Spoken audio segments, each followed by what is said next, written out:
d'acquérir des immobilisations.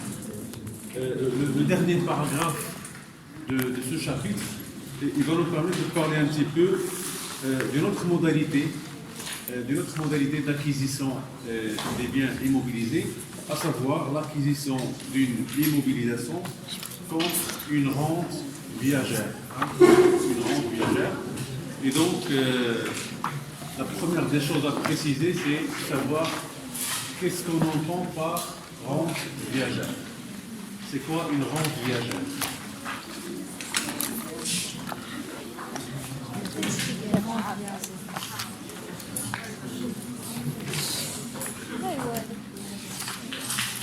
Alors, une rente viagère. Déjà dans l'expression rente viagère, alors viagère, ça vient de vie. Hein?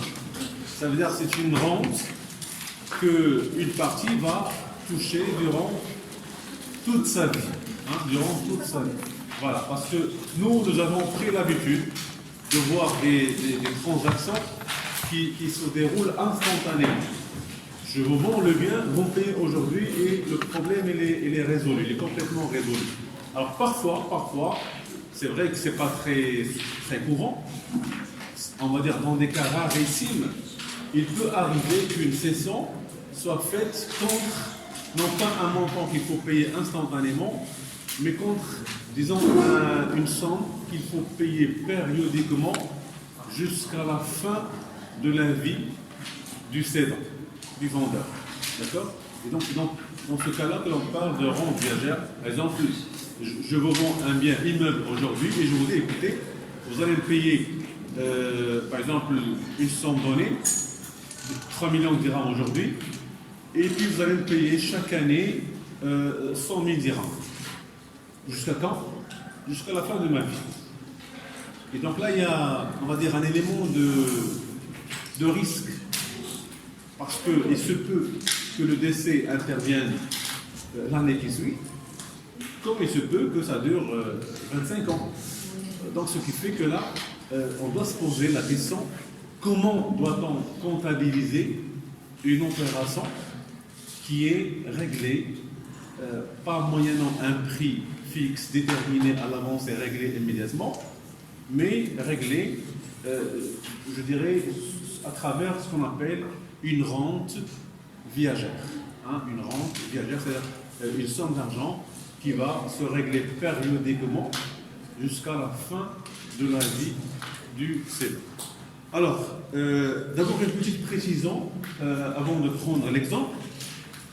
On vous dit pour acquérir des immobilisations, notamment des immeubles, l'entreprise qui acquiert, donc l'acquéreur, peut être amené au versement d'une rente périodique jusqu'au décès du crédirentier.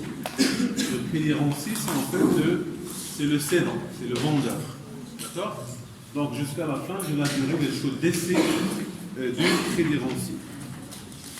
Alors, d'après le plan comptable, les biens qui sont acquis doivent être enregistrés pour la valeur stipulée dans le contrat, parce que quand même, quand on va, céder un bien contre une rente viagère, il faut déterminer la valeur du bien dans le contrat. Exactement ce qui se passe aussi quand on fait une donation. Ce n'est pas parce que c'est une donation qu'on va complètement ignorer la valeur du bien. Donc je peux très bien faire une donation à 0 dirham, mais dans le contrat de donation, je dois quand même préciser la valeur du bien. D'accord? C'est le cas ici. Hein? Donc d'après le plan comptable, le bien acquis doit être enregistré pour la valeur stipulée dans le contrat, ou à défaut par son prix estimatif, bien sûr selon le marché, à la date d'entrée dans le patrimoine de l'entreprise. Et dès la signature du contrat, il y a un transfert de propriété. Donc autrement dit, on ne va pas attendre le versement de la dernière rente pour qu'il y ait transfert de propriété. Hein. Dès qu'il y a signature de contrat, le bien, il passe d'une personne à l'autre. Hein. Donc il y a transfert de propriété dès la signature du contrat. Et donc le bilan de l'acheteur doit donc enregistrer le bien en question et constater ses amortissements le cas échéant. Donc voilà, si vous voulez, d'une manière très très sommaire et très très condensée, le principe de la rente viagère. Donc, je le répète encore une fois, ce n'est pas des trucs qu'on voit chaque jour, c'est vraiment très très rare ici, parce que quand on cède un bien, très souvent on préfère être payé sur le champ. Hein, mais dans le cas où éventuellement, à titre exceptionnel, on s'était mis d'accord sur un règlement via une rente, donc voilà le principe d'enregistrement. Oui, on a une question là. Supposons la date de décès du vendeur est antérieure à celui des anciens propriétaires. Alors justement, tout doit être prévu dans le contrat, justement. Tout doit être prévu dans le contrat parce que le contrat, ou bien le versement de la rente viagère, il peut prendre fin par le décès de l'une des deux parties. Hein, parce que s'il y a le décès, on va dire, plutôt du vendeur, hein, plutôt du vendeur avant celui de l'acheteur, aussi, voilà, on va arrêter. Donc ce qui fait que, de toutes les façons, je disais tout à l'heure, il y a un élément de risque qu'il faut prendre en considération. Il y a un élément de risque. C'est pourquoi d'ailleurs, ce genre de contrat n'est pas très fréquent dans la vie économique de tous les jours. Non, j'ai dit le transfert de propriété, il se fait immédiatement le jour de la signature du contrat. Donc, c'est pour éviter ce genre de problème. Dès qu'il y a signature du contrat, il y a transfert de propriété. Maintenant, l'élément de risque, il va dépendre de la longévité ou de la durée de vie de chacune des deux parties. C'est-à-dire, si les deux parties restent en vie le plus longtemps possible, on va dire tant mieux pour le vendeur et tant pis pour l'acheteur. Mais si l'une des deux parties meurt tout de suite après la signature de contrat, on va dire l'inverse. Hein, tant mieux pour l'acheteur et tant pis pour le vendeur. Voilà. Donc, on va prendre justement un exemple. Je crois que vous avez l'exemple dans le support que je vous avais communiqué. C'est le dernier cas d'ailleurs de ce chapitre-là.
Voilà, donc la société X qui acquiert un local pour l'utiliser comme siège social. Le propriétaire du local exige de la société un règlement de 1 million de dirhams à la date de conclusion du contrat, le 1er 4 98, et un engagement de lui verser une somme annuelle de 50 000 dirhams jusqu'à son décès. On ne sait pas est-ce que son décès va avoir lieu le lendemain ou bien 30 ans après. Hein? Donc jusqu'à son décès. Alors le prix estimatif, ça c'est très important parce que s'il n'y a pas de prix estimatif, ça va être très difficile de comptabiliser correctement l'opération. Donc le prix estimatif du local est de 1 750 000 dirhams. 1 750 000 dirhams. Alors ce local, il est amortissable sur 20 ans et on vous demande de passer les écritures nécessaires au journal de la société X, c'est-à-dire qui achète, en retenant chacune des deux hypothèses suivantes. Donc on va prendre deux hypothèses. Une première hypothèse selon laquelle le décès du vendeur a eu lieu en octobre 2005. Deuxième hypothèse, décès du vendeur en janvier 2021.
بس مش حلقة هيك الكونتابيليتي شحال 50,000 فوا شحال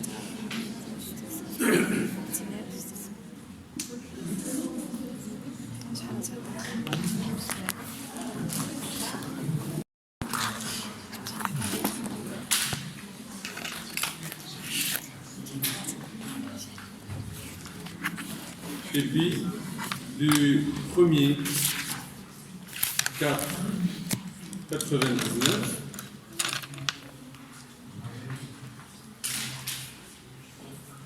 au premier 4,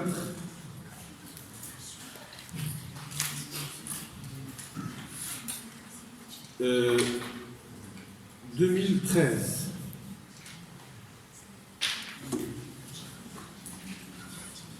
On va passer cette écriture-là.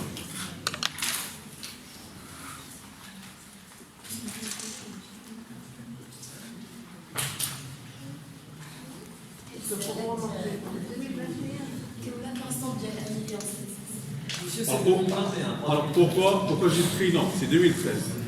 Pourquoi j'ai pris 2013? 15. Parce qu'en 2013, on va boucler la somme. On va boucler la somme. Parce que si vous comptez 1,4 99 au 1,4 2013, 15 ans. ça fait 15 ans. Alors si vous multipliez 50 000 par 15, ça fait 750. Ce qui fait que le compte sera soldé. D'accord? Donc c'est pourquoi j'ai mis le 1-4-2013. C'est-à-dire, c'est l'année, c'est la date où la somme totale sera bouclée. D'accord? Voilà.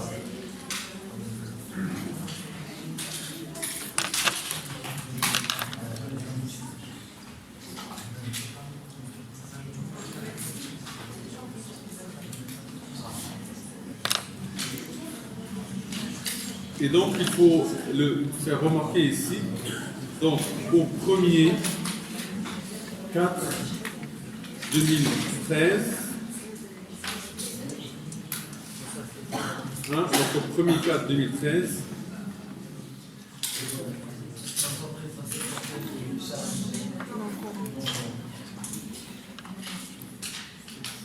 le compte justement rente viagère, donc 1486.1.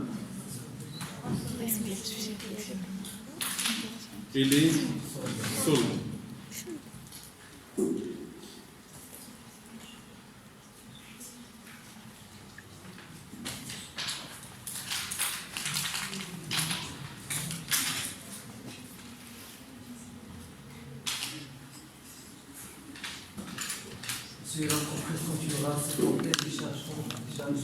Voilà, il va continuer à payer donc, la même somme de 50 000 dirhams qu'il va considérer dans ce cas-là comme étant une charge non courante. Voilà.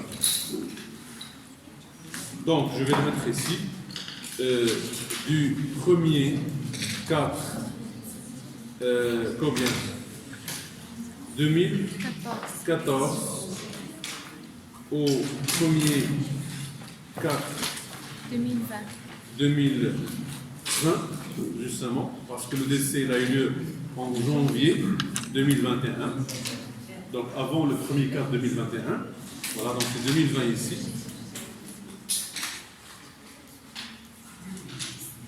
Alors, 2020, justement, je dirais, les sommes réglées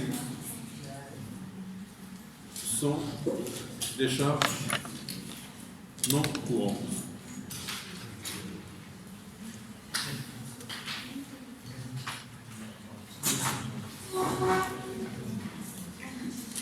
Donc, d'où l'écriture annuelle suivante.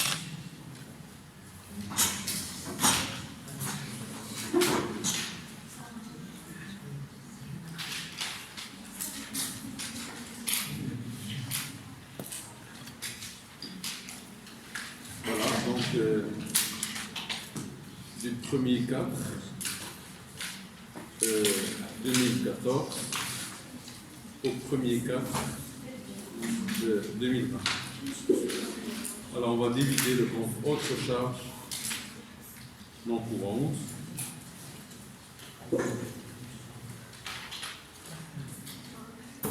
Et on crédite là.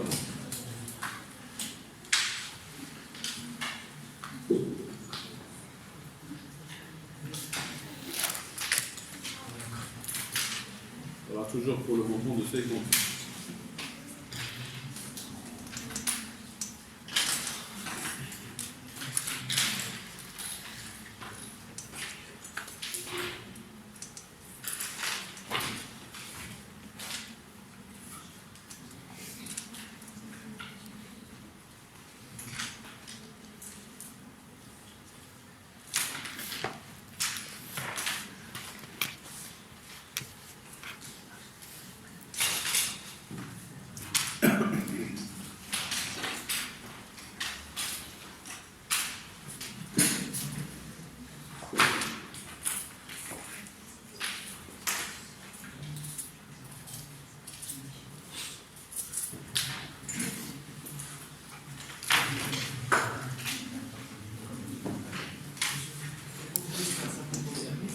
Pardon? Du côté fiscal. Oui. Cette vente est. C'est admis fiscalement. Est-ce qu'il admet fiscalement la charge? En fait, il faut prendre la position des droits fiscaux par rapport aux charges non courantes. Le Code général des impôts, il considère les charges non courantes comme étant des charges qui sont. Non, ils sont déductibles. Hein. Les charges non courantes sont déductibles, y compris, d'ailleurs, on dit y compris les dégrèvements sera. Enfin, ça c'est pour les produits, hein, c'est pour les produits. Mais pour les charges, on les considère comme étant des charges qui sont, qui sont déductibles fiscalement. Hein. Donc, du moment que c'est justifié, en même temps, on aurait pu imposer le produit non courant. Hein, c'est logique. Imposable. Bien sûr. Imposable. Si le produit non courant est imposable, la charge non courante, elle est déductible. Il suffit tout simplement que l'immeuble en question soit lié à l'exploitation. Ce n'est pas une dépense personnelle, mais une dépense plutôt professionnelle.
des opérations qui sont labellées en devises. Dans notre introduction, on avait bien précisé que parmi les dispositions du Code général de normalisation comptable, s'il vous plaît, parmi les dispositions du plan comptable national, c'est que la comptabilité doit être tenue en monnaie nationale. Donc même si on a des opérations qui sont labellées en devises, il faut absolument les comptabiliser en monnaie nationale. Aujourd'hui, nous sommes dans ce qu'on appelle le système de change fixe, mais on vient de transiter vers le système de change flottant. Mais même dans le système de change fixe, les cours de change n'étaient pas totalement fixes. Donc, n'étaient pas totalement fixes parce qu'il y avait toujours un flottement au sein d'une fourchette donnée. Aujourd'hui, toute la question est de pouvoir, complètement abandonner cette fourchette et laisser le cours de change se déterminer par le marché, ce qui serait une autre calamité certainement qui va venir s'ajouter aux autres calamités que vit le peuple marocain dans ce pays-là. Parce que la libéralisation, ça n'a jamais servi, en tout cas jusqu'à aujourd'hui, la libéralisation, ça n'a jamais servi les intérêts des petits consommateurs. Ça, c'est l'expérience, c'est pas moi qui le dis, mais c'est l'expérience économique des 30 dernières années qui le dit. Chaque fois qu'on a libéralisé un secteur, ça se fait toujours au profit des institutions, des puissances économiques, et pas au profit du citoyen, pas au profit du consommateur. Et le dernier exemple à vous citer, c'est celui, bien sûr, de la libération des prix des carburants. Vous voyez bien qu'aujourd'hui, on est pratiquement dans une situation qui est très compliquée parce qu'il y a une grève générale des transporteurs qui a fait renchérir les prix des ingrédients les plus élémentaires. Aujourd'hui, quand on demande le prix de la viande, le prix des légumes, le prix des fruits, ça fait peur, ça fait vraiment peur. Et donc, tout ça, c'est une conséquence d'une politique qui a été prise à un moment bien précis. Donc, je disais que nous sommes dans une situation où les cours de change, ils varient. Et donc, si on va très loin dans la logique de la libéralisation des cours de change, moi, je n'écarte pas le scénario d'un euro, par exemple, qui peut coûter facilement les 15 dirhams. Imaginez avec moi, dans 5-6 ans, par exemple, pour une raison ou pour une autre, parce que de toute façon, les cours de change, ce qui détermine les cours de change, c'est la puissance économique du pays. Si vous voulez avoir une monnaie forte, il faut avoir une économie forte. Ça se discute même pas. Si vous voulez avoir... Il y a deux façons de faire. Soit on protège la monnaie par l'économie, soit on protège la monnaie par la politique monétaire. Si vous n'avez pas une économie forte qui défend elle-même la valeur de votre monnaie, il faut adopter des mesures de la politique monétaire qui protègent la valeur de votre monnaie. Et c'est ça la position qui a été adoptée par le Maroc jusqu'à l'année dernière en tout.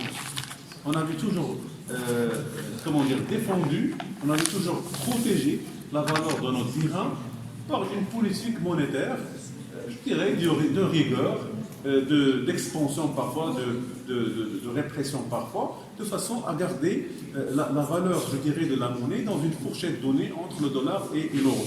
Maintenant, on a commencé le processus de libéralisation. C'est vrai que dans le court terme, ça ne se ressent pas. Mais moi, ce qui m'inquiète, c'est surtout le long terme.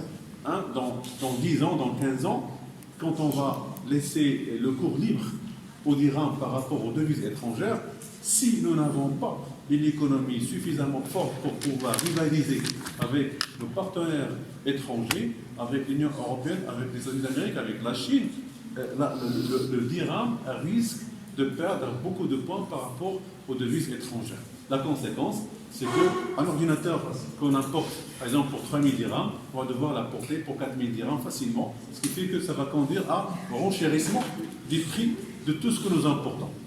Et comme vous le savez, le Maroc, il importe beaucoup plus que ce qu'il exporte. Nous exportons le brut, nous exportons un peu d'agriculture, nous exportons un peu de matières premières, mais tout ce qui est industrialisé, la quasi-majorité de ce qui est industrialisé, ça vient de l'étranger. Et donc, moi j'ai bien peur que le dirham perd énormément de sa valeur les années à venir. Et ce qui me fait peur plus, c'est l'impact de tout ça sur le consommateur, je dirais, marocain, justement, parce que, comme je viens de dire, la quasi-majorité de nos produits consommés, ça vient de l'étranger, et donc ça risque donc de porter un coup fatal à un pouvoir d'achat qui est déjà ce qu'il est. Alors, pour laisser de côté les aspects plutôt économiques, restons dans les aspects comptables. Alors, comptablement parlant, on précise bien que lorsqu'il y a changement de cours de change, et ça, c'est quelque chose de très fréquent, de très, on va dire, très normal, il faut qu'à l'inventaire, on puisse passer des écritures de régularisation. J'ai une dette, ou bien j'ai une créance, les délais en devise, je vais d'abord dans un premier temps constater la dette ou bien la créance à la date de son apparition. Pour quel cours? Pour le cours du jour. Par exemple, aujourd'hui, il y a une naissance, pour moi, il y a une naissance d'une créance ou bien d'une dette de 5 000 euros. Alors 5 000 euros, ce que je vais faire, je vais convertir l'euro aujourd'hui en dirham. Et je dirais que si par exemple l'euro c'est en dirham, on va dire aujourd'hui 5 000 euros, c'est 55 000 dirhams. Et donc je vais enregistrer la dette ou bien la créance pour 55 000 dirhams dans mes comptes. Voilà, pour la valeur d'aujourd'hui. Mais à la fin de l'exercice, à la date d'arrêt des comptes, j'ai l'obligation de faire une écriture d'inventaire. De faire une écriture qui va permettre de quoi? Qui va permettre d'ajuster la valeur de cette créance ou bien de cette dette. Voilà. En fait, je vais devoir l'ajuster pour pouvoir justement tenir compte du cours du jour de l'inventaire. Et donc dans ce cas-là, je peux avoir deux situations possibles, soit des gains de change, soit des pertes de change. C'est-à-dire que soit l'évolution du cours va être favorable pour moi, soit que l'évolution du cours va être défavorable pour moi en tant qu'opérateur économique. On ne va pas dire dans le scénario pessimiste de tout à l'heure que j'ai envisagé, très souvent, ce sont les exportateurs qui peuvent tirer profit, je dirais, d'un changement de parité en faveur des devises au détriment du dirham. Et à contrario, ce sont les importateurs qui paieront les pots cassés, éventuellement, je dirais, d'une dévaluation de dirham par rapport à des devises étrangères. Alors, en parlant justement de dévaluation, je pense qu'il faut faire encore une petite parenthèse parce que de temps à autre, on apprend, on lit dans des journaux, dans des documents, dans différentes, je dirais, occasions, on lit des politiques monétaires, économiques basées sur la dévaluation. On dit que tel pays a dévalué sa monnaie. Même le Maroc, il avait dévalué à un certain moment le dirham. Et je crois que le meilleur exemple, c'est celui de la Chine, effectivement. La Chine, aujourd'hui, ce qu'on lui reproche au niveau des puissances occidentales, donc les Américains, les Européens, le grand reproche qu'ils font à la Chine, c'est de dévaluer sa monnaie. Mais là, on se pose la question, pourquoi on va dévaluer la monnaie? Pourquoi va-t-on dévaluer la monnaie au niveau d'un pays donné?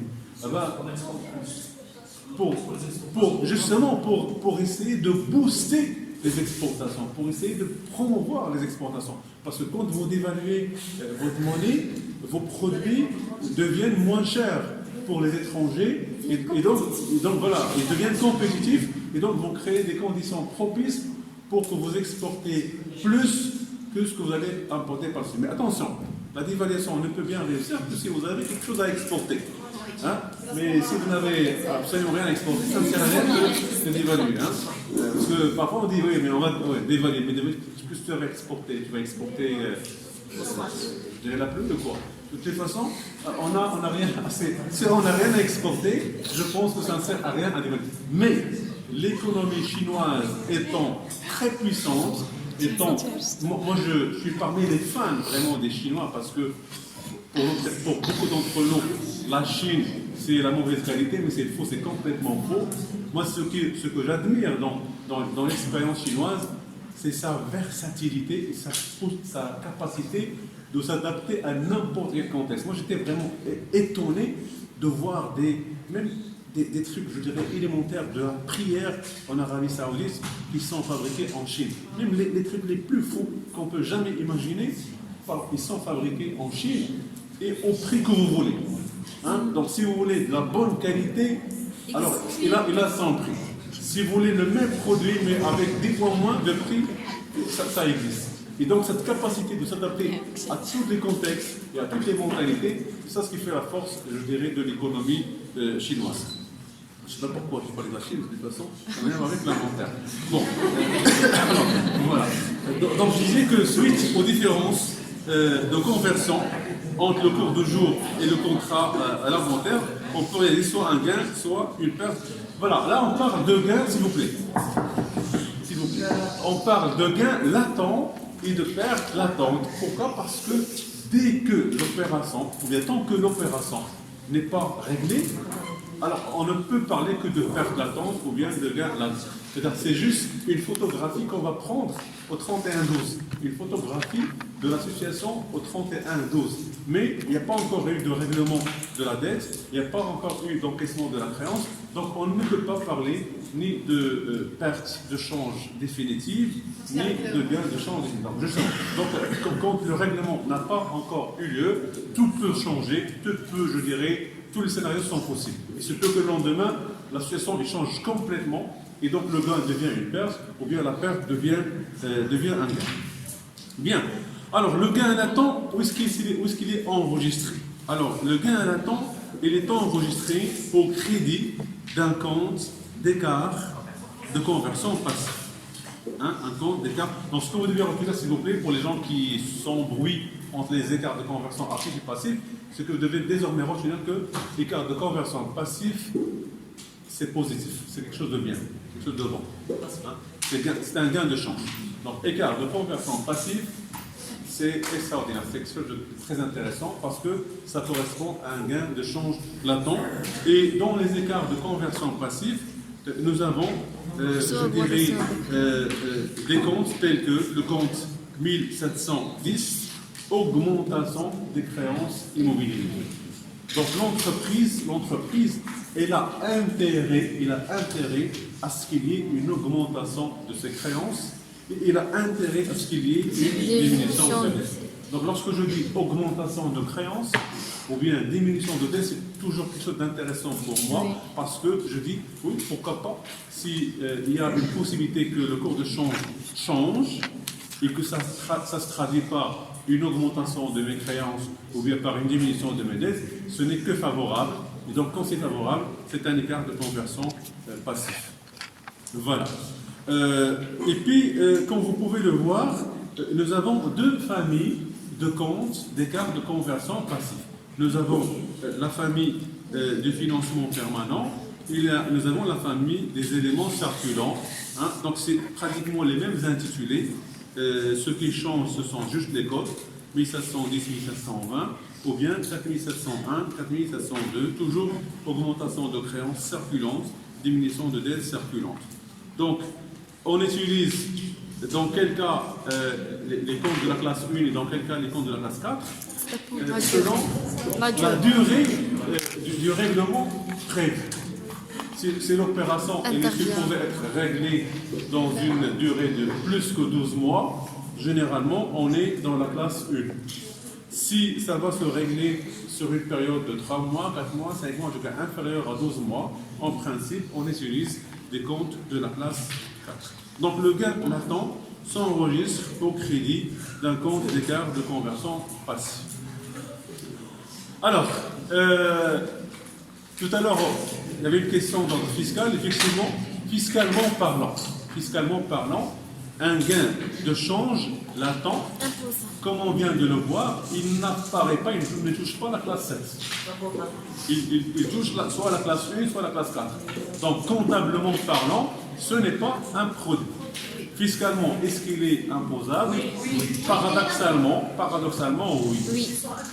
Extra comptable. Voilà. Donc, c'est d'une façon effectivement extra-comptable qu'il faut le réintégrer pour l'imposer chose qui est bien sûr discutable de toute façon parce que Injuste. par principe de prudence, on n'est pas censé enregistrer dans les produits un produit qui n'est pas sûr, mais fiscalement parlant, il est imposable. Est-ce qu'il y a une logique derrière? Peut-être oui, peut-être non. Alors la logique, on va dire la logique du fisc, c'est quoi?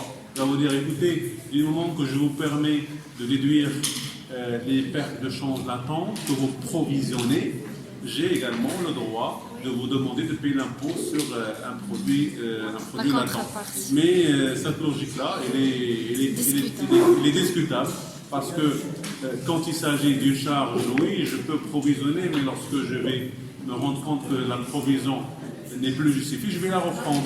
Voilà. Ce qui fait que pourquoi vous allez m'imposer sur un produit non courant. Justement, c'est l'un des points qu'il faut quand même également revoir dans le système fiscal national parce que imposer les entreprises sur des biens de change latents, ce n'est pas tout à fait pertinent à mon sens. Bien, alors maintenant, les pertes. Ben, les pertes, c'est tout à fait l'inverse de ce qu'on vient de dire. Les pertes de change latentes, elles s'enregistrent au débit d'un compte d'écart de conversion actif. Donc, quand c'est actif, donc c'est défavorable. Donc, c'est des pertes de change latentes. Donc, écart de conversion actif. Soit, là aussi, nous avons soit des comptes de la classe 2, écart de conversion actif sur des éléments à long terme, tels que la diminution des créances immobilisées, c'est-à-dire l'augmentation de dettes de financement, ou bien des éléments circulants, diminution de créances circulantes, ou bien augmentation de dettes circulantes. Voilà.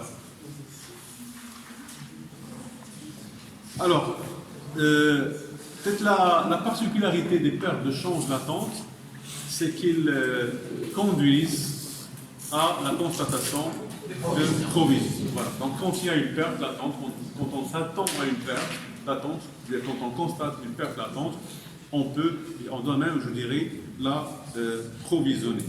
Et donc, les écritures de provision, ce sont en fait des provisions pour risque de change.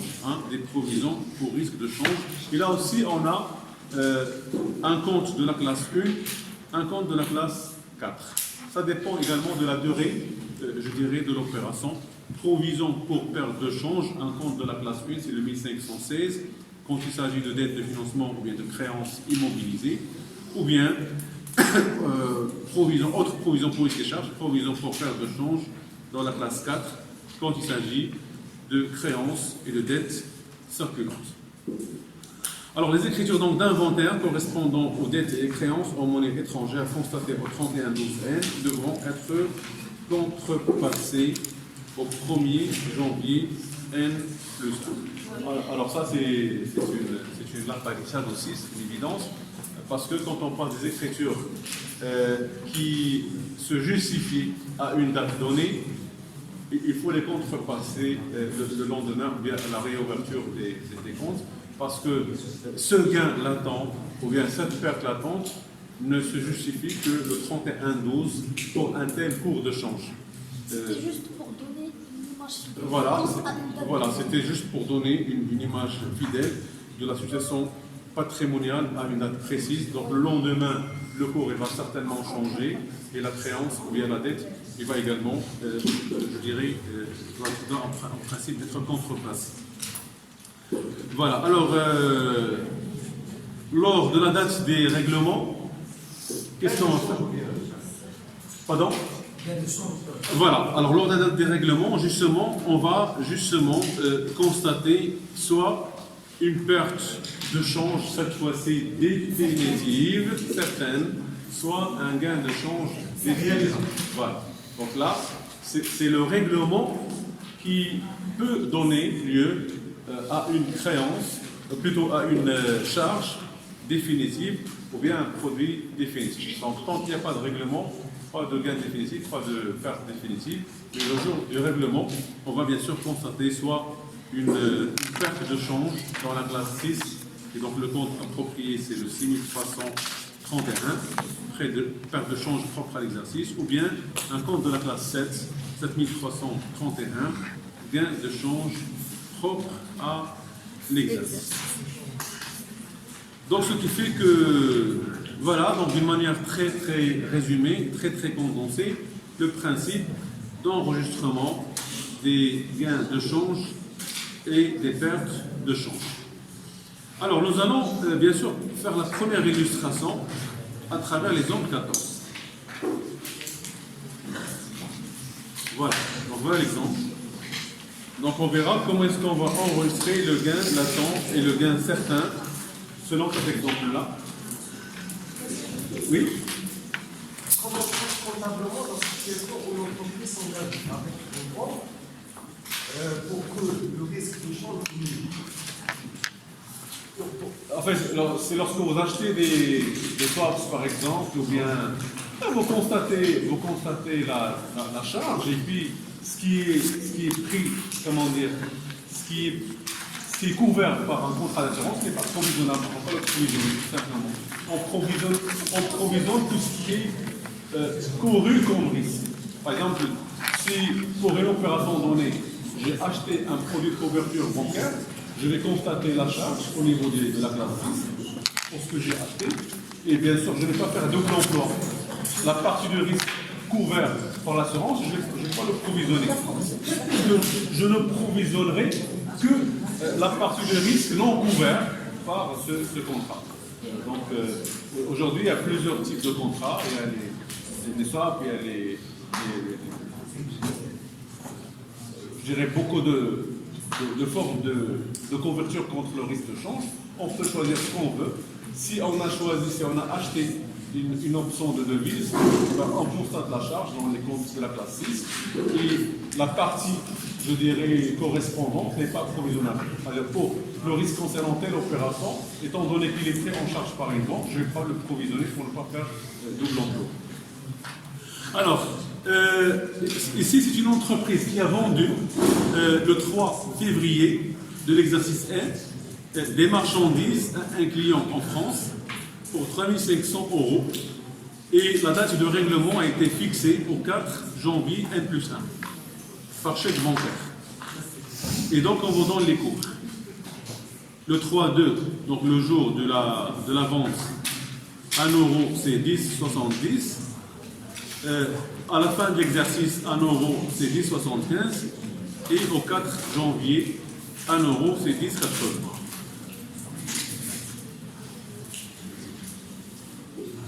Alors je vais recopier ça sur une feuille.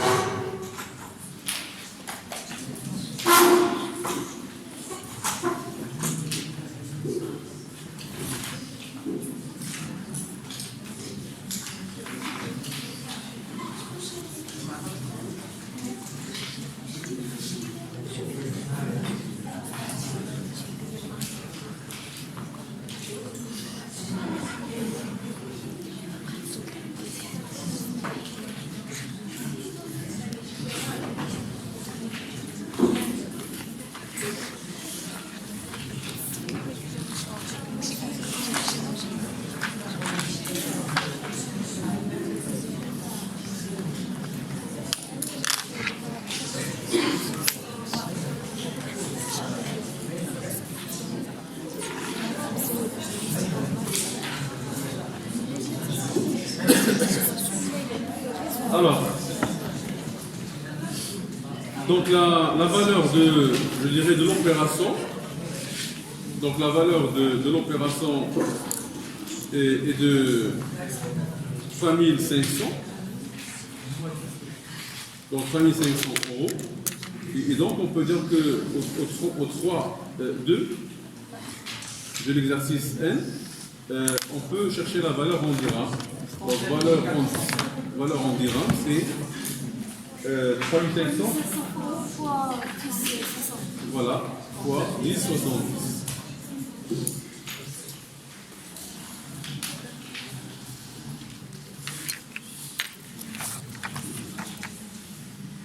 Alors ça fait 37 450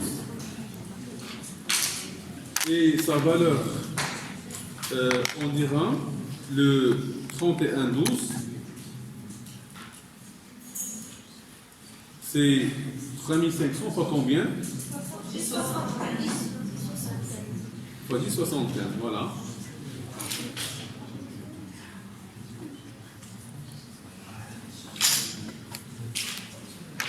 Ça fait 37 625.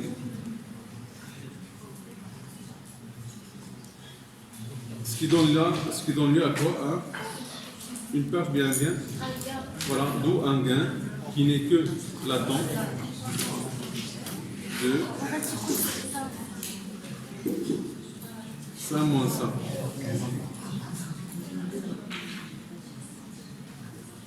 Donc 175 dirhams.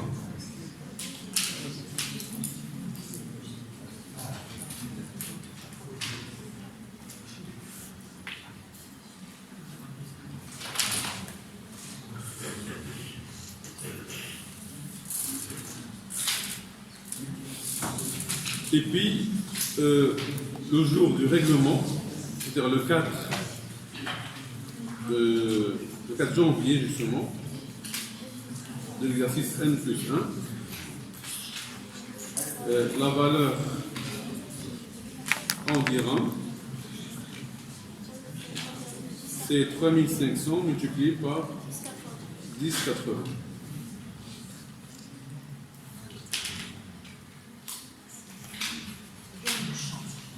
Voilà, alors ça me fait un montant de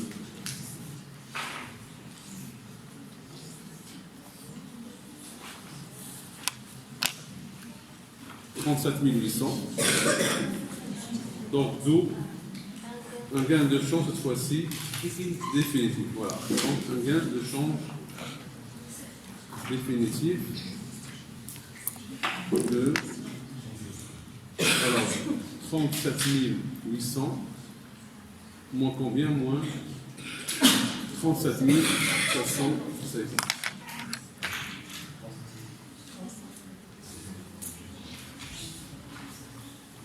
Donc 350 dirhams.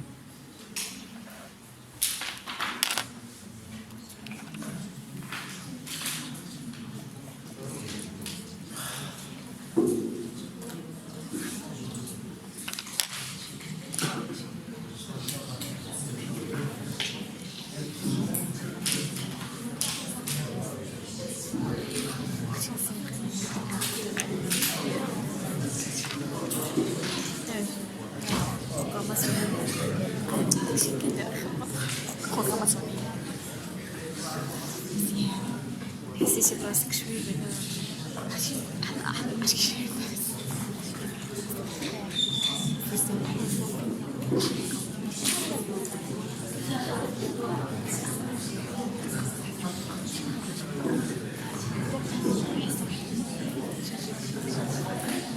Alors, on aura donc les écritures suivantes, s'il vous plaît.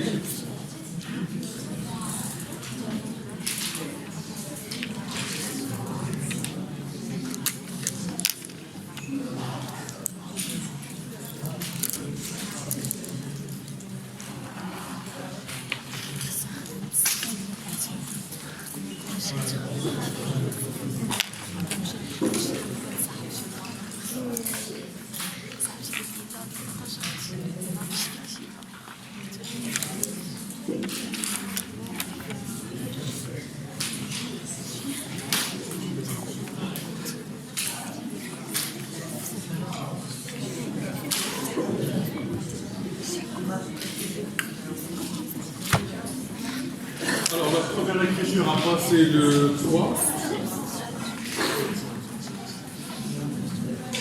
Donc, le 3 de M.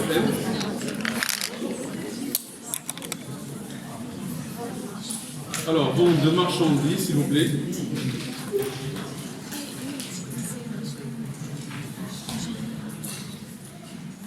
Donc, vente de marchandises à l'étranger par le débit du compte client étranger.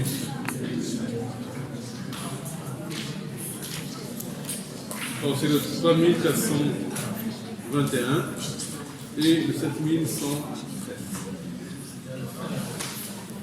Bien sûr, pour 35 400, ça existe.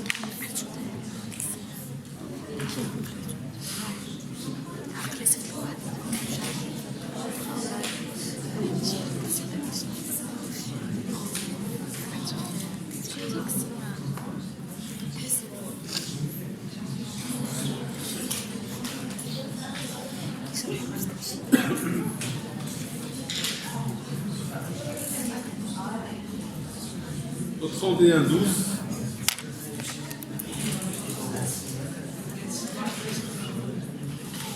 Alors, puisqu'il y a un gain latent, on va utiliser un compte d'écart de conversion passif. Alors, le compte à débiter, c'est le compte. S'il vous plaît. Oui, le compte client. Voilà. Donc, encore une fois, client étranger. 3421. Et on crée le compte écart de conversion passif. Augmentation des créances affluentes. Voilà. Voilà, donc c'est le compte 4700.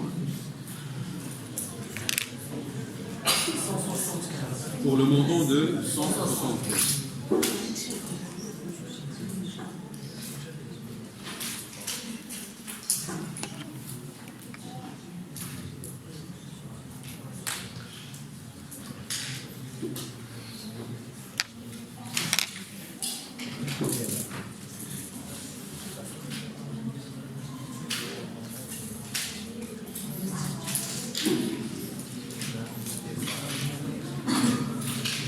Alors la date suivante, c'est le 1er janvier, avant le règlement, le 1er janvier de l'année suivante. Il faut passer l'écriture de contrepassation, effectivement.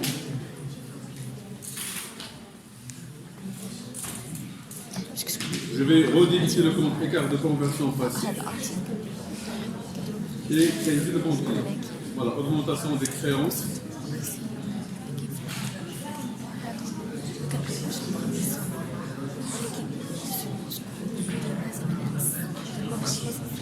Oui.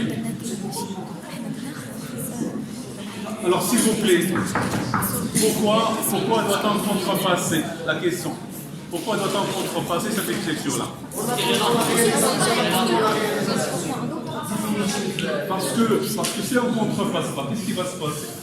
Le compte client, il doit enregistrer une créance de 39 450 plus 170. Le jour où on va régler, il va pas être sauvé. On aura toujours un compte débiteur pour 175. Parce qu'il fait pour éviter cette situation-là, on va passer. Et d'ailleurs, ça c'est le cas de toutes les écritures de régulation. Chaque fois qu'on régule à la fin de l'année, généralement au début de l'année suivante, on doit contrepasser. Donc, on va passer l'écriture inverse en créditant client étranger et d'éviter le compte augmentation de créances affluentes. Donc, c'est les comptes 4701 et le compte 3421. Et bien sûr, le montant il est le même.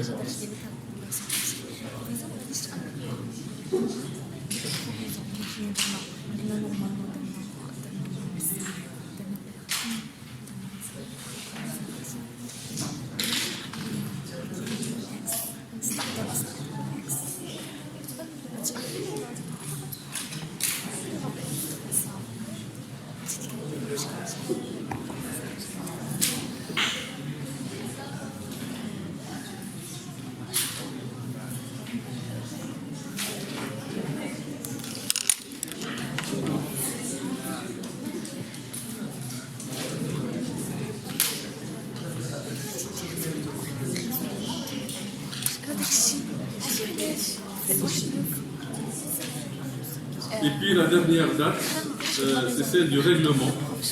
Alors le règlement, il a eu lieu le 4 janvier, N+1. Alors on va visiter la banque puisqu'on va encaisser la créance. Et on va créditer d'abord client étranger pour qu'il soit soldé. Alors, le compte client doit être crédité pour le montant initial qui est de 37 450.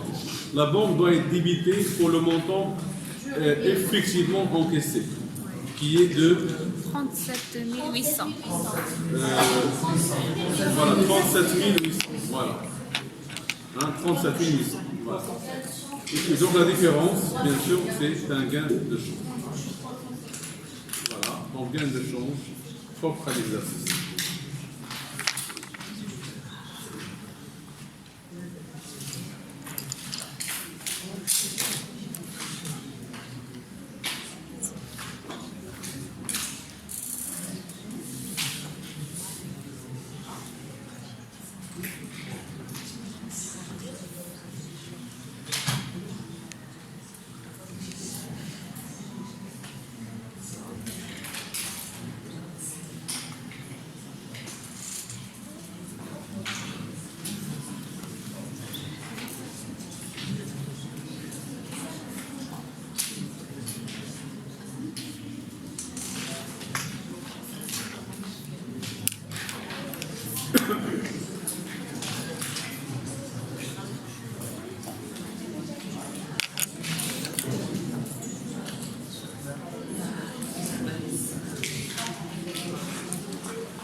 Bien, donc avant d'aller plus loin, on va s'accorder une petite pause de 10 minutes et on reprend juste après, si vous voulez. Carte de change. Ah, une carte de change, la banque définitive.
On travaille.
Alors, on va débiter le compte écart de conversion actif.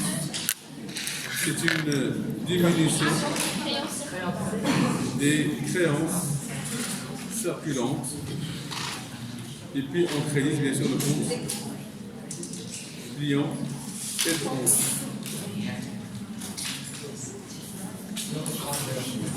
C'est le compte, le premier, c'est le compte 3701 et le compte client, c'est 3421. Alors, pour des valeurs de 1380. Voilà, 1380.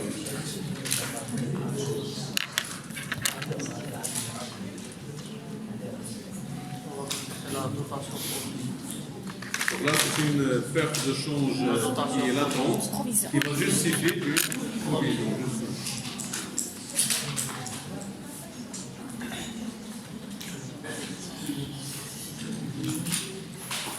Donc, en principe, à la même date, on va constater une provision.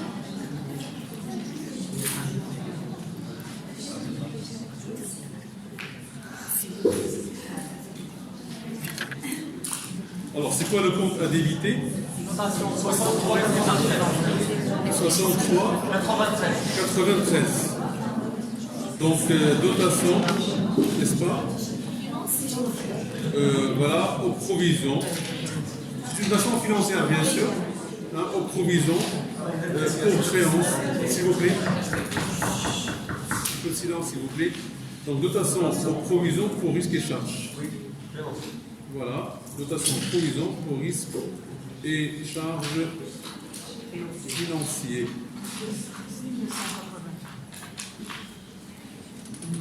Pardon, les numéros c'est 6300.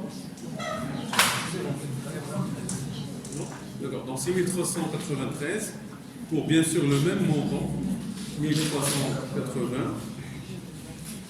Et en contrepartie, on va créditer provision pour perte de change. 4000. Alors 4506. Voilà. Donc c'est provision pour perte de change.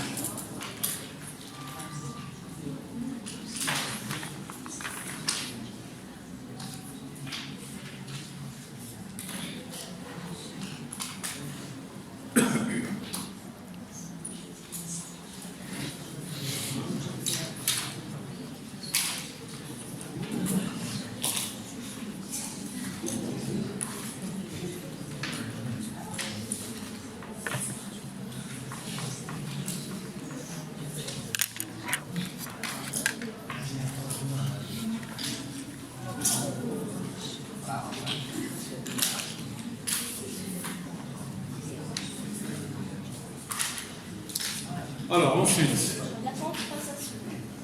voilà, donc le lendemain, donc, 1er janvier.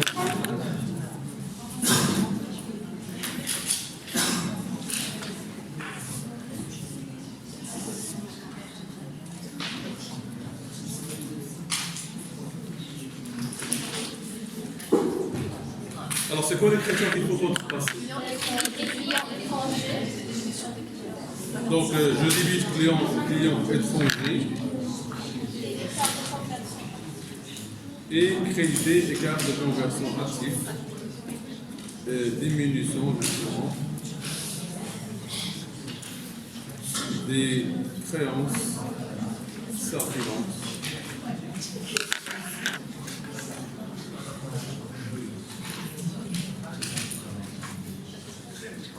Voilà, contre passation.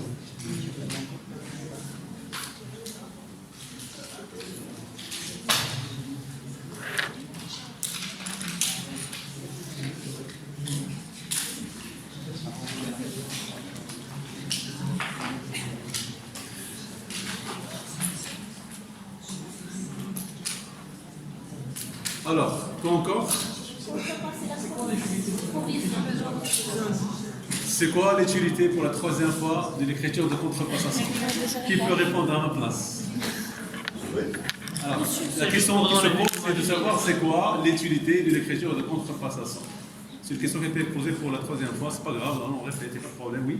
Monsieur, déjà, le motif, c'est donner l'image fidèle à une date précise ou à une date donnée, ce qui est le 31 août. D'accord, oui. Après cette date, on doit reprendre l'écriture et soulever les Exactement. Parce que si on laisse le compte comme ça, regardez, supposons qu'on ne va pas passer d'écriture de contrepassation. On va laisser les choses telles qu'elles sont.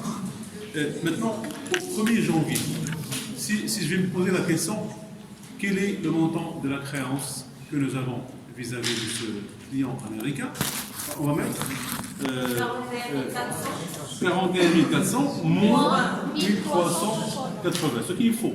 Ce qu'il faut parce que cette opération que nous avons passée ici, c'est juste un ajustement qui ne se justifie que le 31-12. Pourquoi? Parce que le cours, il est supposé changer chaque jour. Donc cette situation-là, je dis tout à l'heure, c'est une sorte de photographie de la situation au 31-12 de l'exercice N. Donc si je ne passe pas cette écriture de contrepassation, je risque donc de me tromper au niveau du solde du compte client étranger. Il va présenter un solde, non pas de 41 400, mais de 41 400 moins 1380. Et le jour où on va devoir, encaisser auprès de ce client, le compte risque de ne pas être soldé, risque en fait de devenir en tout cas, je dirais, à solde plutôt créditeur, à solde créditeur pour 1380. Donc c'est pour éviter cela que généralement on contrepasse. Lorsque je contrepasse, je reconnais implicitement que l'écriture, celle-là que nous avons passée, n'a de raison d'être qu'à une date bien précise, qui est le 31-12. Étant donné que le cours échange chaque jour, cette écriture n'est pas valable le 1er janvier, il n'est pas valable non plus le 2 janvier, il n'est pas valable le 3 janvier, et ainsi de suite. Lorsque je passe une écriture de régularisation, c'est par rapport à une date donnée, en tout cas pour les créances en devise et pour les dents en devise, c'est par rapport à une date donnée, et donc le lendemain, je dois contrepasser pour que, tout simplement, le jour de règlement, le compte soit soldé. Et puis aussi pour ne pas me tromper de solde, comme j'ai dit, le solde il est de 41 400, il n'est pas de 41 400 moins 1380. Puisqu'il pourra avoir un gamme de change privilégié après la conservation du char. Voilà, c'est ça, exactement. C'est exactement ça aussi, c'est une possibilité. C'est-à-dire je peux très bien avoir, dans un premier temps, constaté une carte de change latente, mais supposons qu'il y avait un événement exceptionnel qui a fait que le cours de change, il a considérablement changé en ma faveur. Dans ce cas-là, ce qui était une perte latente peut facilement devenir un gain latent. Ou bien l'inverse, attention. Même l'inverse, c'est un gain définitif, voilà. Ou bien l'inverse. Je peux très bien commencer par constater un gain de change latent, mais il se peut que ça devienne carrément une perte définitive. Donc tous les scénarios sont possibles. Alors, maintenant, est-ce qu'on doit également contrepasser l'écriture de provision à cette date-là? Non. Le règlement est Oui. Non. Donc, en principe, les écritures de provision, on est censé les toucher à l'inventaire. Donc, généralement, c'est à la fin de l'exercice suivant qu'on doit faire le ménage dans les provisions. Voir quelles sont les provisions qui méritent d'être augmentées et on les augmente. Quelles sont les provisions qui méritent d'être maintenues, on les maintient. Quelles sont les provisions qu'il faut annuler, donc on doit reprendre. Alors, ce qui fait que je peux très bien me contenter de cette écriture-là et attendre la fin de l'exercice N plus 1 pour annuler la provision. Mais entre-temps, on aura une écriture à passer le jour du règlement, qui est le 16 janvier, je pense. Voilà, donc le 16 janvier, je peux passer cette écriture-là.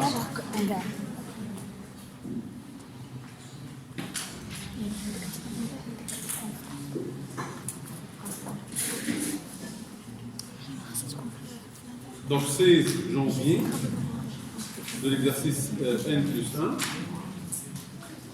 Je vais constater le paiement, le règlement. Alors c'est une vente, genre je vais encaisser, donc je vais débiter la vente, 5141. Et puis je dois solder le compte client. Je dois solder le compte client. Justement, c'est là où apparaît l'utilité de la contrepassation. Client étranger. Si je n'avais pas contrepassé, je l'aurais crédité non pas non pas de combien non pas de 41 400, mais de 41 400 moins 1380. Et là, donc j'aurais constaté une perte, je dirais, qui n'est pas forcément ce que je dirais celle suivie. Donc, ce qui fait que là, pour ne pas me tromper, je vais solder le compte pour le montant de la créance initiale qui est de 41 400. Voilà, donc je vais créditer de 41 400 pour que le compte soit soldé.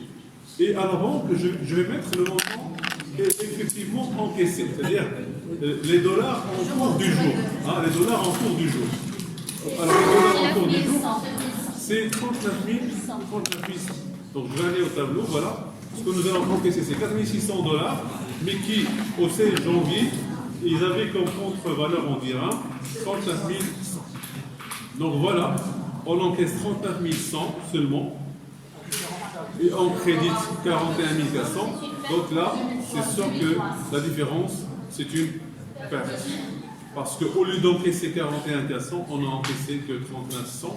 Cette fois-ci, c'est une perte de change, je dirais certaine, justement, perte de change propre à l'exercice. C'est le compte 6331.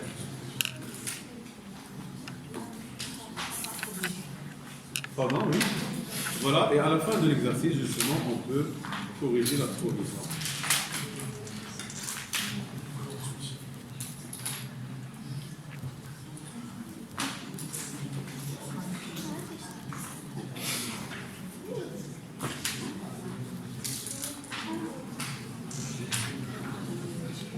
Comme on peut le faire au début de l'exercice, hein, donc c'est pas comme on peut le faire au début de l'exercice, mais seulement d'habitude les provisions comme les amortissements ils sont traités en fin d'exercice. Voilà. On n'a pas accès au résultat fiscal. Le résultat fiscal, c'est à la fin de l'exercice. À la fin de l'exercice, on va d'abord corriger avant de présenter le résultat. Donc l'annulation de la provision peut avoir lieu le 31 12 N plus 1. Voilà, on débite provision pour perte de change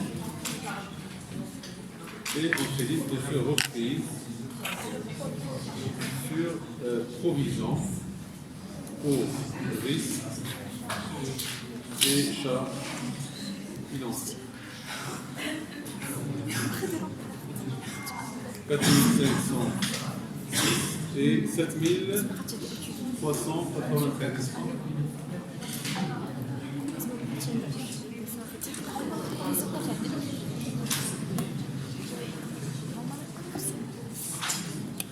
Oui, oui.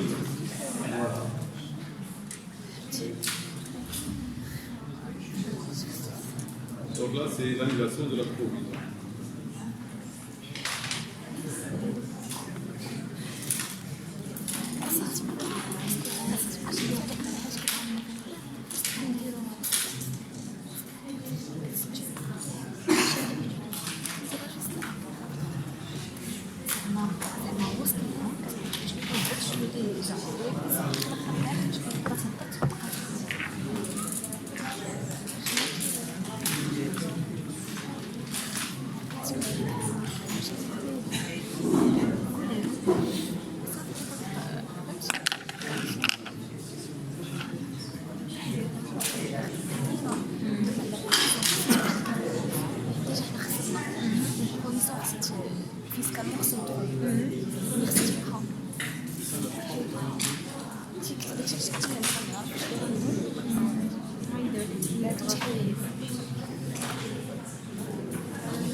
كاين غير ديما كدير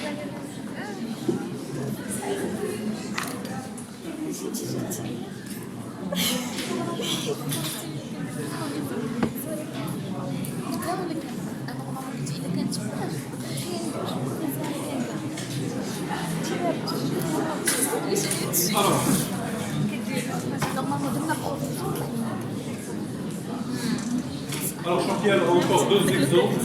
Exemple 16 et exemple 17. Je crois que c'est le même principe.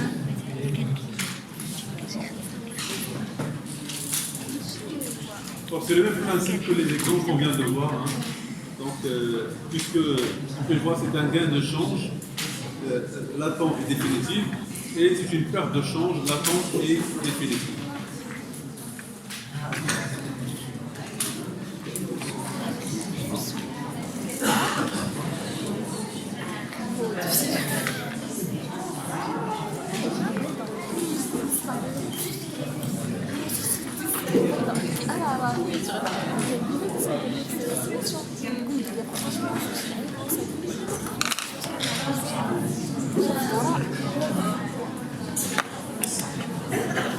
Et donc, c'est ce qui nous permet donc de passer au chapitre suivant.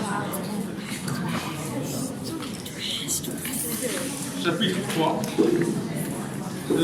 qui va nous permettre de parler un petit peu des contrats à long terme.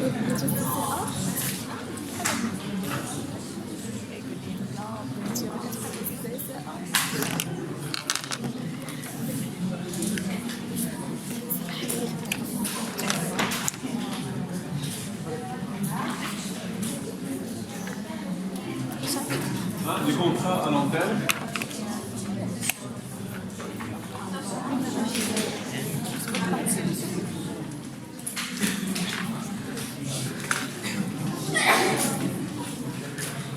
Alors, quand est-ce qu'on parle de contrat à long terme?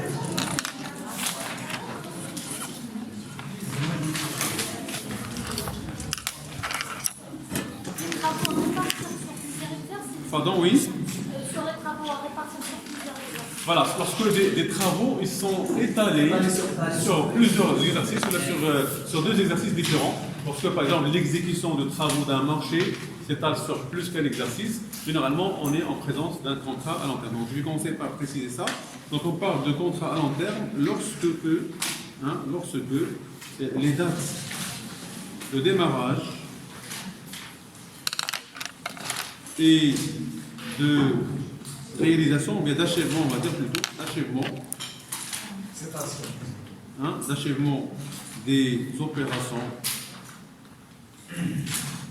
prévues dans un contrat se situe dans deux exercices différents.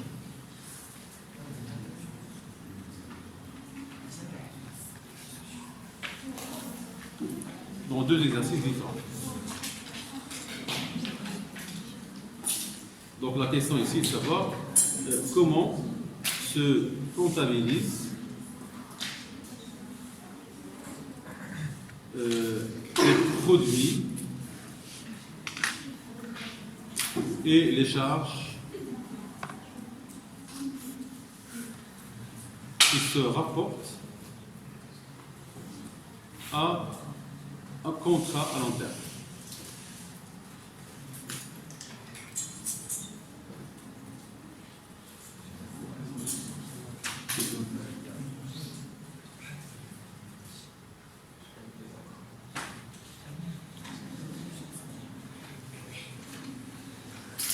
Donc c'est pourquoi le grand A, ça va être le principe de comptabilisation.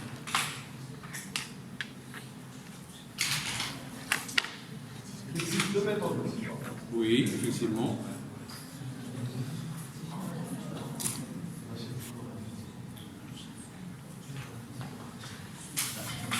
Principe donc, de comptabilisation des contrats à long terme.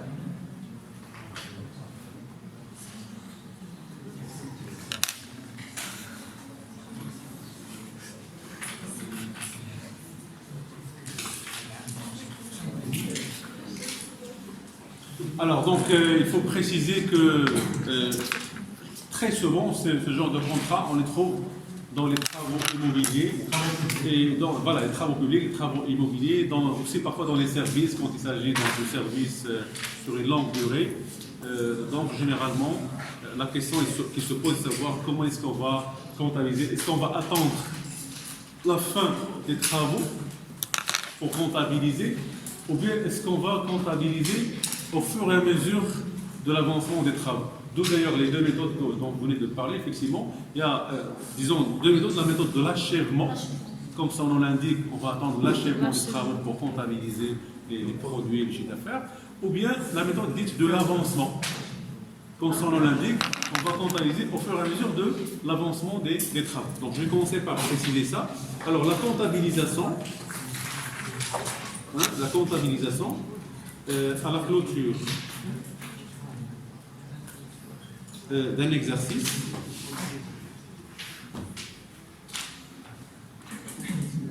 du bénéfice bien sûr,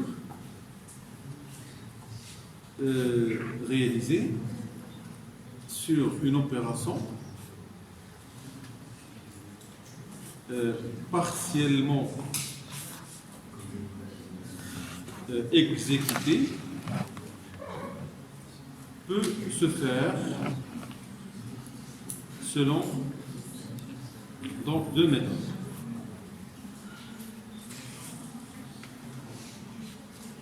La méthode de l'achèvement et la méthode de l'avancement.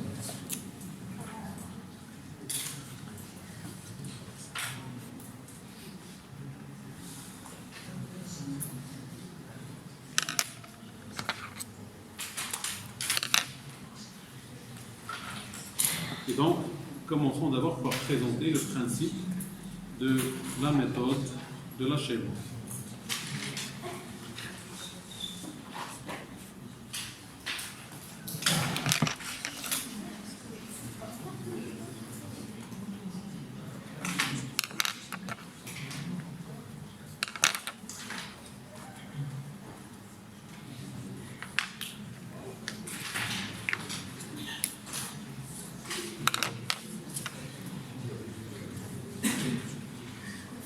Alors, ici, on va dire l'entreprise ne comptabilise, je dirais, le chiffre d'affaires que lorsque l'exécution du contrat est achevé.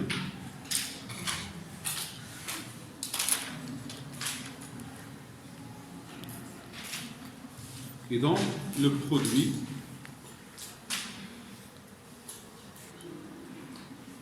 n'est constaté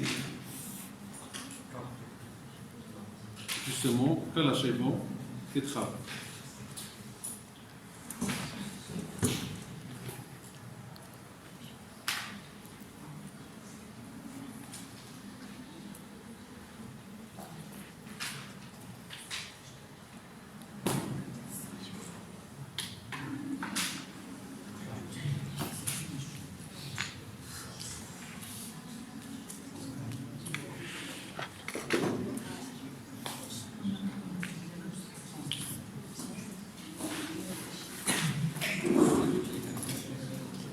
Donc, qu'est-ce qu'on va faire pour la méthode de l'achèvement,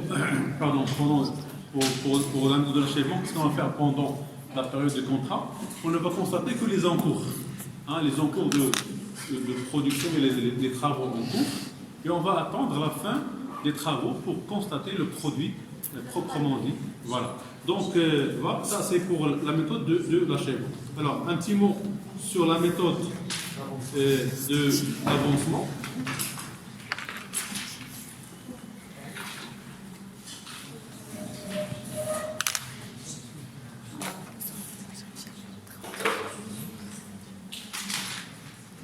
Alors ici, l'entreprise l'entreprise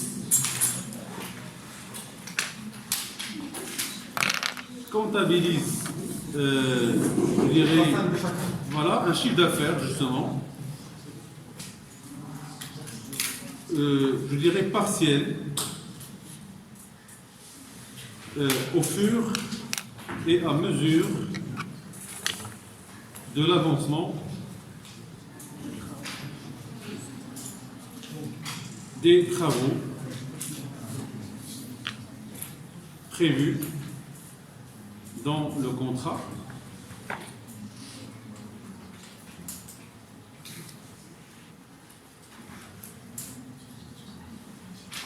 et donc le produit il est constaté au fur et à mesure.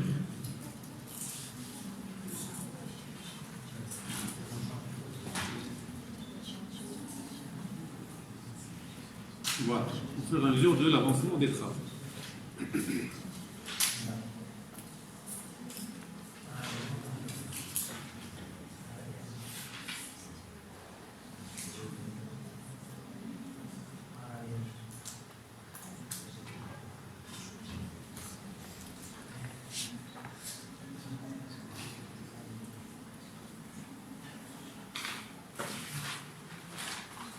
Bien, alors maintenant, après avoir présenté le principe de chacune des deux opérations, résumons très rapidement les principes comptables, et les aspects comptables en matière.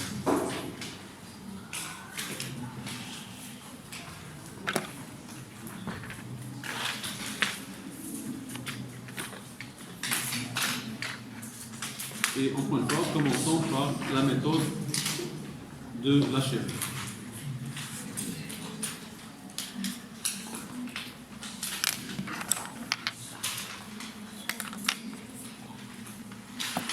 Alors, dans la méthode de l'achèvement, il y a lieu de tenir compte de ce qu'on appelle les encours d'exécution du contrat. Hein, les encours d'exécution du contrat.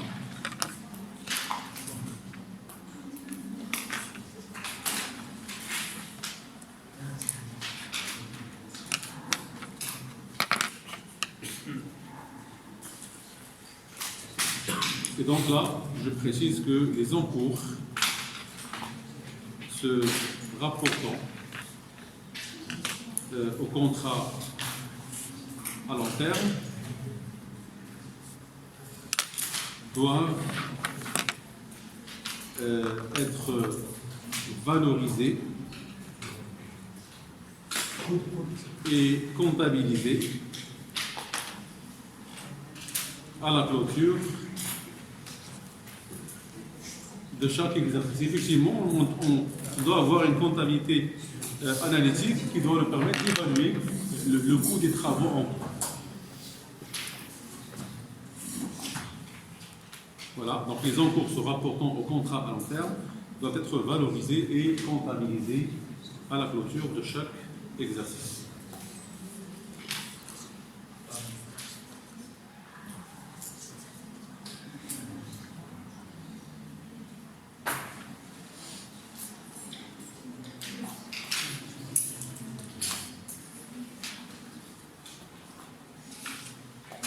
Donc toujours travaux en cours avec variation de stock pour pouvoir constater ces travaux en cours. Et puis, qu'est-ce qu'on va faire? On va attendre la fin du contrat. Donc en fin du contrat,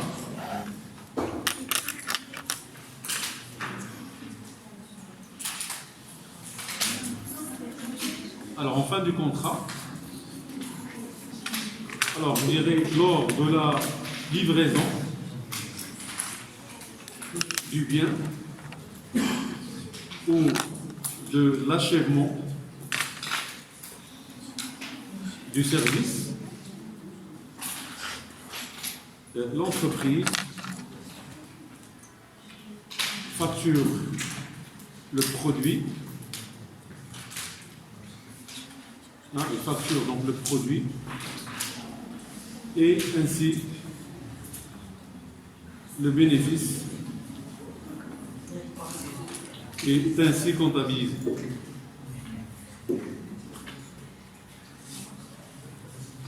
il est comptabilisé uniquement, on va dire, sur l'exercice d'achèvement. Voilà. C'est-à-dire, du moment qu'on va attendre l'achèvement des travaux, automatiquement, le bénéfice ne va apparaître que une fois la facturation sera faite. Donc, parce que quand on va facturer, il y aura un chiffre d'affaires et à ce moment-là, on va comparer le chiffre d'affaires avec les charges et on aura, bien sûr, constaté le bénéfice relatif à cette opération.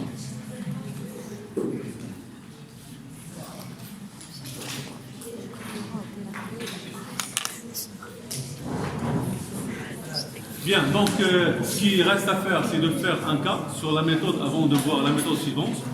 Et c'est par ce cas-là que nous allons commencer la séance de la semaine prochaine, Inch'Allah. Donc nous allons nous contenter de ça aujourd'hui. Nous allons rendez-vous dans